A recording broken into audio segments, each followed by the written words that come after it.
Hello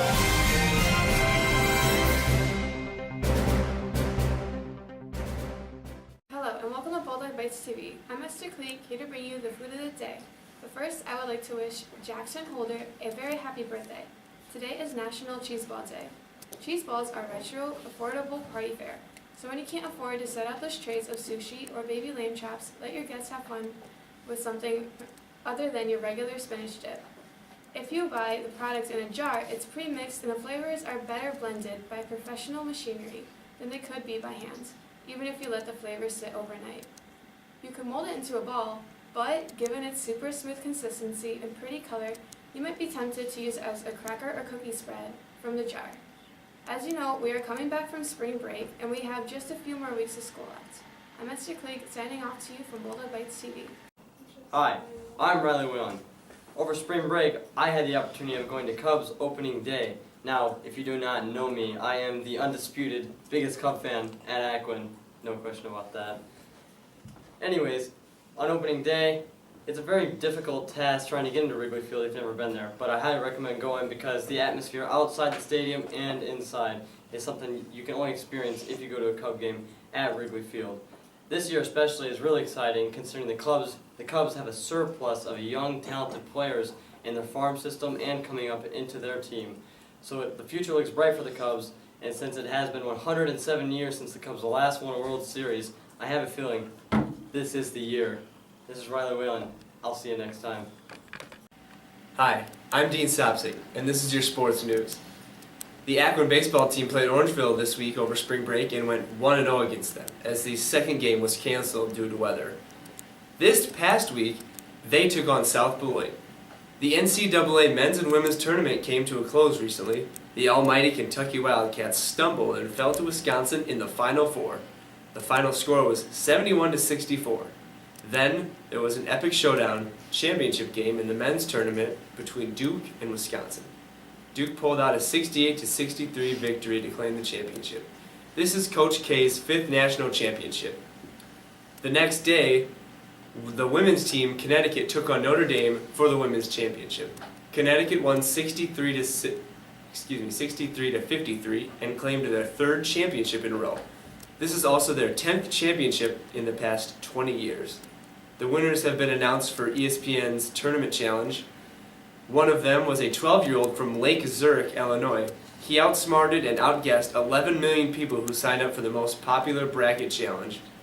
The winner is promised a $20,000 gift card from Best Buy and trip to attend the 2015 Maui Jim Maui basketball tournament, although he will not receive what he earned. Why? Because he is now the required age of 18 years old. This was your sports report. I'm Dean Sopsik. Stay classy, Aquin. Hello, I'm Tristan Keister, and I'm bringing you your local hunting report. As you all know, I took a youth on our first turkey hunt April 4th. Needless to say, we were done by 7 a.m. I called in 4 jakes and 2 hens, and the bird she shot was dead on contact. This is your hunting report. See you.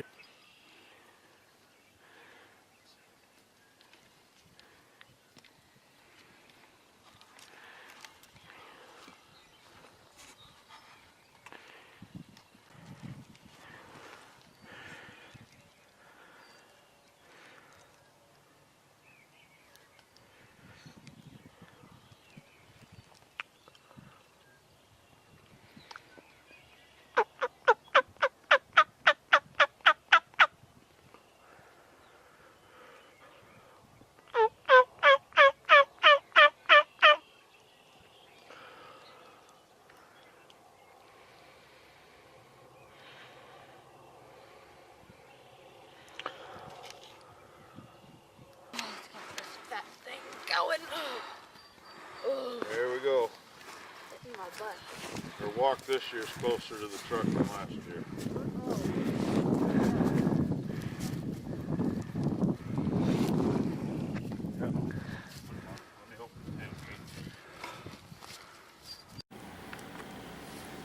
Welcome back. This is JJs of Culture and Humanist Interest News. Portland was experiencing a rather unusual sight. Pink chickens were wandering around the park. Multnomah County Animal Services says that the bird's owner told the agency that he used food coloring, beet juice, and Kool-Aid to dye the two birds, then released them to make people smile. Owner Bruce Whitman of Portland says the prank went beyond and above his expectations. Quote, "I didn't expect to get this many people to smile." He says he tucked the chickens into a tree to roost early Thursday in a waterfront park, figuring they'd make a good day to water nearby and bugs to eat, spread some smiles, and he'd pick them up Thursday evening.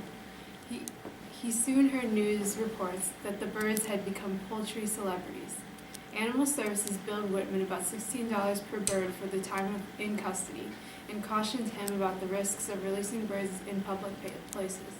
He says he probably won't do it again, but he and the birds have now been invited to a couple of parades that are within Portland. Many of these stories that I cover each week include animals. Animals are a part of our society in many ways. Many animals serve different purposes. Some of them have been mechanized and used to transport people. Billions of people and many species are dependent on some to produce their food for consumption and domestication and to make a living. Some of them are our pets, and others seem to not have much of a purpose at all at first glance. However, all animals live their lives with a purpose and have value. There is something to say about every life form, or they would not cease to exist. Chickens serve multiple purposes, but this chicken owner made these pink birds' purpose to stir up a little attention and add a few more smiles. I'm JJs reporting for Bulldog Bytes TV. See you next time. Hi, I'm Sam Jeffrey, your tech guy here from Bulldog Bytes TV. Today we have a story that comes straight from Wired.com.